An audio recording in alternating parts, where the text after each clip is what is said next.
চট্টগ্রাম নগরের বিভিন্ন মোড়ে এভাবেই ট্রাফিক পুলিশের দায়িত্ব পালন করছেন বিভিন্ন প্রতিষ্ঠানের শিক্ষার্থীরা।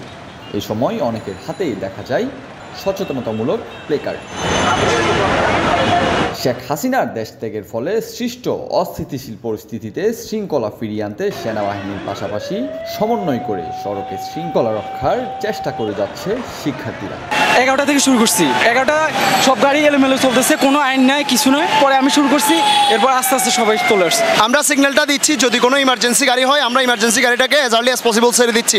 আর কোনো গাড়ি যদি নিয়ম ভাঙার চেষ্টা করে আমরা তাদেরকে রুখে দাঁড়ানোর চেষ্টা করতেছি, এবং আমরা যখন এই পাশটা ক্লিয়ার করি তখন ওই পাশ অফ থাকে, যখন ওই পাশ ক্লিয়ার করি তখন এই পাশ অফ থাকে। কন্ট্যাক্টটা আমরা ওয়াকিটকির মাধ্যমে করতেছি, আমাদের ফোনে একটা অ্যাপস নিছি, আমরা ওই অ্যাপসের মাধ্যমে সবাই কন্ট্যাক্ট করার চেষ্টা করতেছি। আমরা আজকে এখানে 2 নম্বর গেটে দুপুর 3:30টা নাগাদ আমরা কাজ শুরু করেছি, এখন পর্যন্ত চলমান আছে। আমাদের কাছে কেন্দ্রীয় কোনো নির্দেশনা নেই, তবে আমরা আমাদের নিজেদের জায়গা থেকে চেষ্টা করছি আজকে যানবাহনগুলো নিয়ন্ত্রণ করতে, যাতে সাধারণ মানুষের সহযোগিতা হয়।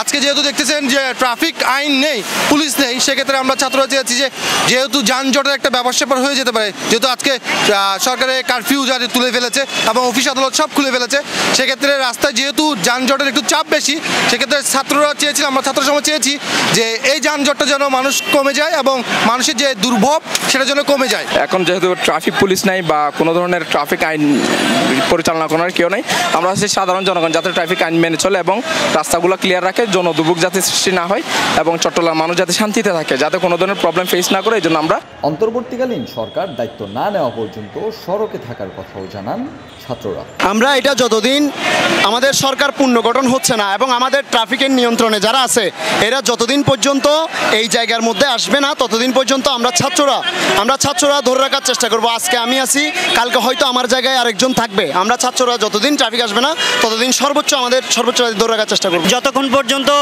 সরকার অন্তর্বর্তীকালীন সরকার আমাদের দায়িত্ব, দেশের সড়কের দায়িত্বগুলো না নিচ্ছে, ততক্ষণ পর্যন্ত আমরা সড়কে আছি, সাধারণ মানুষের পাশে আছি।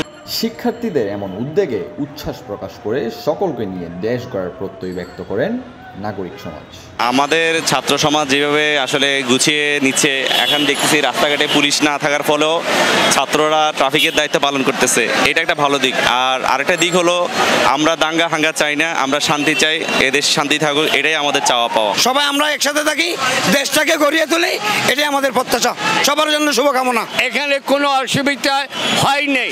পরিচ্ছন্নতা কার্যক্রম থেকে শুরু করে সাম্প্রদায়িক উস্কানি সৃষ্টিতে বাধা প্রদান, রাষ্ট্রের কাঠামো সংস্কার থেকে শুরু করে ট্রাফিকিং, সব দায়িত্বই যেন কাঁধে তুলে নিয়েছে দেশের সাধারণ ছাত্র জনতা। তাই বলাই যায়, যতদিন ছাত্রদের হাতেই দেশ, পথ হারাবে না আগামীর বাংলাদেশ। Zohayer Fatin Istiak, news now 24, Chittagong.